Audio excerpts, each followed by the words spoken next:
আজকে AFC champions league 2 এর নিজেদের প্রথম ম্যাচে মুখোমুখি হয়েছিল মোহনবাগান সুপার জায়ান্টস এবং রবসান। আজকে প্রথম থেকে খেলাটা দেখেই মনে হচ্ছিল একটু অতিরিক্ত সাবধানী সবুজ মেরুন, নাকি তারা বুঝতে পেরেছিল যে বেশি লং বলে খেললে মাঝ মাঠে ইন্টারসেপ্ট হয়ে যেতে পারে এবং সেখান থেকে কাউন্টার অ্যাটাক কিন্তু আসতে পারে সবুজ মেরুন ডিফেন্সের ওপর। আর গত বেশ কয়েকটা ম্যাচে সবুজ মেরুনের ডিফেন্সের যা অবস্থা, যে কোনো সময় কিন্তু তারা ফাম্বেল করবে, এই ভয়েই কি প্রথম থেকেই একদম ব্যাক পাসের ঘন ঘটা আমরা দেখলাম।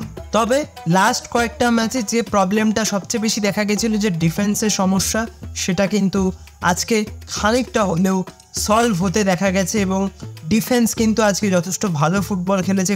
কোনো রকম টাফ সিচুয়েশন কিন্তু তৈরি হয়নি সবুজ মেরুন ডিফেন্সের ওপর আজকে। এবং বিশেষ করে দীপেন্দু কিন্তু আজকে খুব ভালো ফুটবল খেলেছে, ভীষণ ভালো, ভীষণ ক্লিয়ার ক্রিস্টাল আইডিয়া। এবং মাঝ মাঠে আজকে কিন্তু দীপক টাংনি নামার ফলে যে স্ন্যাচিংগুলো হচ্ছিল কিছু কিছু ক্ষেত্রে, সেইগুলোর কিন্তু অভাব আমরা বেশ কয়েকটা ম্যাচে দেখেছি।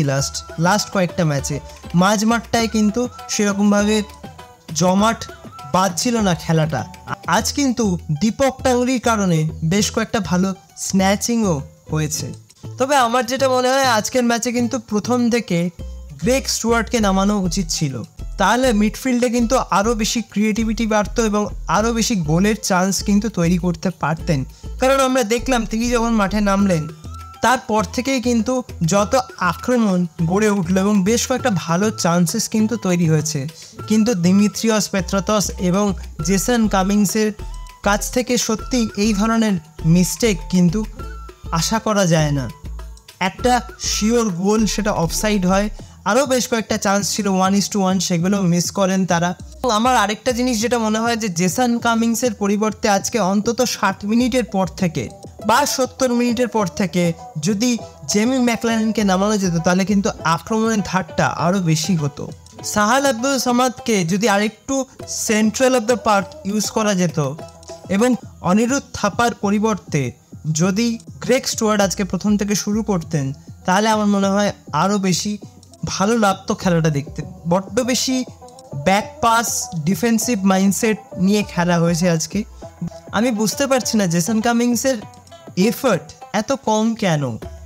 প্রত্যেকটা ম্যাচেই সবসময় যে সহজ বল পাবে তা কিন্তু নয়, সেটা তাকে বুঝতে হবে এবং সেই হাফ চান্সগুলোকে কিন্তু তাকে কনভার্ট করতে হবে। যে তো এই জিনিসগুলো জেসন কামিংসকে বুঝতে হবে। আর দিমিত্রি পেত্রাতস তো একটা গোল প্রায় করেই ফেলেছিলেন, সেটা অফসাইড হয়ে গেল। তাছাড়া আরও কয়েকটা চান্স পেয়েছিলেন, বাট আনফর্চুনেটলি দিমিত্রি গোলগুলো করতে পারলো না। সেটাই বলছিলাম যে জেসন কামিংসের জায়গায় যদি অন্তত 70-75 মিনিটের পর থেকে জেমি ম্যাকলারেনকে নামানো যেত, তাহলে হয়তো আজকে লিগটা পেয়েও যেতে পারতো সবুজ মেরুন। তবে একটা পয়েন্ট পেয়েছে। তবে আজকে অপোনেন্ট টিমকে দেখে যেটা মনে হলো, যে এই ম্যাচটা কিন্তু জেতা ম্যাচ অবশ্যই ছিল সবুজ মেরুনের জন্য, এটা বলতেই হয়। তবে আজকে একটা প্লেয়ার কিন্তু ভীষণ আউটস্ট্যান্ডিং পারফরমেন্স করেছে আমার মনে হয়।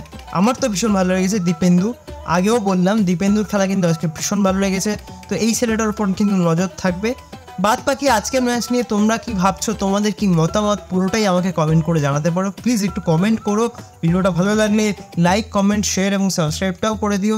সাবস্ক্রাইব করে দিয়ে পাশের বেল অপশানটা প্রেস করে অবশ্যই কিন্তু অল অপশান প্রেস করে রাখবে, যাতে সমস্ত রকম নতুন ভিডিও নোটিফিকেশান তোমরা সবার আগে পেয়ে যাও যখনই আমি কোনো নতুন ভিডিও পোস্ট করবো। তো আজকের নতুন ভিডিওটা তাহলে এখানেই শেষ করছি।